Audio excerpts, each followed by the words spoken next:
दिव्या जी, एक बार फिर स्वागत है आपका हमारे शो में। Thank you so much. आज आपसे ये सवाल है कि पास्ट में जिसने आपके साथ गलत किया उसके साथ आप क्या सोचती हैं, क्या होना चाहिए?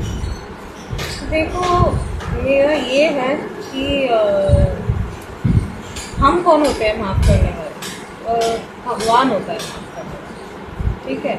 और जिसने जो किया बस अपना मूव ऑन हो, अपना आगे बढ़ो, ये है।